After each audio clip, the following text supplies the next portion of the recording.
everybody, welcome back to my channel. Today is Tuesday, March the 12th, and I'm so happy to be able to be out here on the grounds of my apartment complex, and I'm between the chicken coop and the garden areas. Let me turn it around so you can see the garden plots. They have added some. They added some last summer. So that's 6 here, and then I think there's like 3 or 4 more rows of 4 and 6. I'll take you over there and let you see those when spring gets here. So I have been sick now for 8 weeks. I got sick in January, and it has been quite an ordeal. And I'm so thankful to have taken a turn for the better. And I want to thank y'all for all of your concern and your well wishes, and most of all for praying for me. That means so much to me, because I know that God heals, and He heals whenever He hears our prayers, and He does listen to us. He's always there for us whenever we need Him, and He's even there for us when we don't even know that we need Him. He's there to protect us and keep a shield of protection around us. So I just hope that all of y'all are doing better. I know that I've heard probably at least 90% of y'all have had this same chest congestion and sinus infection and bronchitis, asthma, long COVID. Some people are calling it the 100-day flu. I know my daughter has been very sick with it also. She's recovering, but very slowly, which is unusual for her. She's such a healthy young woman. Y'all, this is choking me. I reckon I didn't need to bundle up this much, but I didn't want to take any chances. I am going to take my hat off. This is a little scarf outfit that Will sent me for Christmas. I love it so much. It's so soft, and it has a little hat, and I left the gloves at home, but they're made out of this same fabric, and they have this little fur trim on them also. So I'm just going to at least get some sunshine on my face for about 10 or 15 minutes and try to get some natural vitamin D. I know that will help heal me. But I just want to let y'all know that I've been thinking about you, and so many of y'all are in your 60s and 70s like me. Many of you are either divorced or widowed, and you're out here in life trying to struggle, and you're out here struggling and trying to make it on your own. But just remember that we are never, ever alone. We always have Jesus by our side every step of the way that we go. A lot of times we tend to ignore that reality, and we try to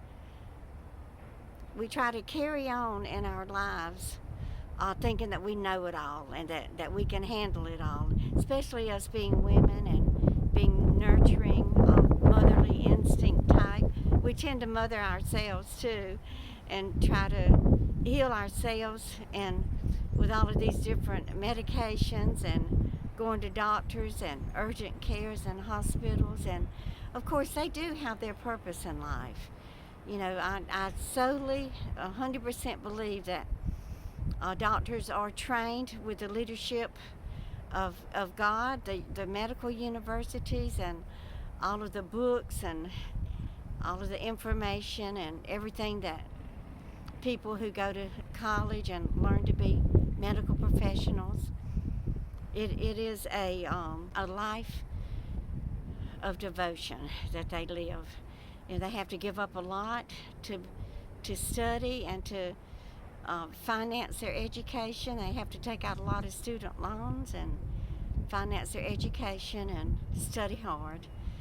And you know, it is a commitment that they make in their lives, and I'm so appreciative of that. And I do believe that God heals us through doctors and physicians and pharmaceutical companies that have scientists that study and develop all of the medications that help us to heal. And I'm so thankful for that. And there's just so much. We being retired and living alone or living with your spouse, you tend to kind of live in a cocoon, and sometimes we don't think outside of that cocoon. But I love history, so anytime I can get on Wikipedia and um, search for something of historical value, I will do that, and I just love it. And there's just so much for us to be thankful for that has transpired in many centuries before we were ever even born. Back in the 1800s and the 1900s, and the discovery of penicillin and all of those wonderful discoveries, and all of the vaccines that keep us healthy and keep us from having childhood diseases like whooping cough and mumps and measles, and polio is a big thing. And I remember when I was like 5, 6 years old in first grade, and the health department came with the polio vaccine to give us, and it was reddish, and they put it in a sugar cube, and all of us were given that little sugar cube to eat and to vaccinate us against polio virus. And I'm so grateful for that, mainly because my daddy had it, and he was 18 months old. Back then they didn't call it polio, it was called infantile paralysis. And my father was paralyzed. His right arm was paralyzed and his left leg, and he always walked with a limp. So I want to get back inside now and get this video edited and uploaded. And I want to get in there and cook me a good dinner for tonight.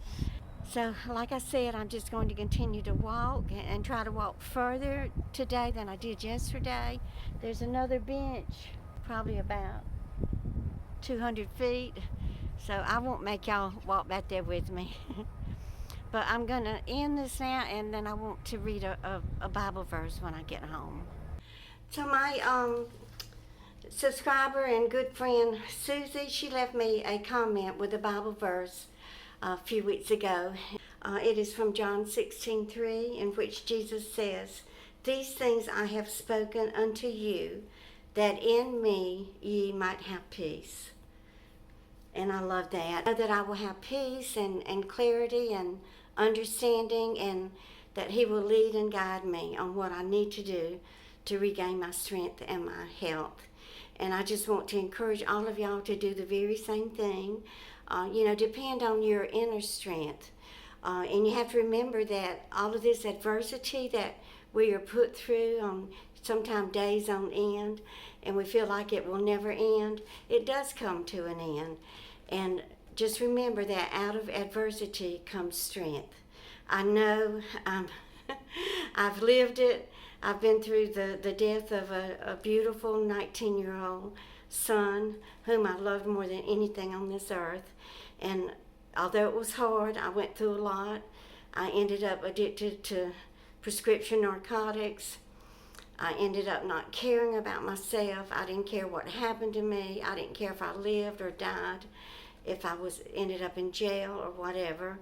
I did attempt to unalive myself 3 times, and 2 of those times were extremely severe.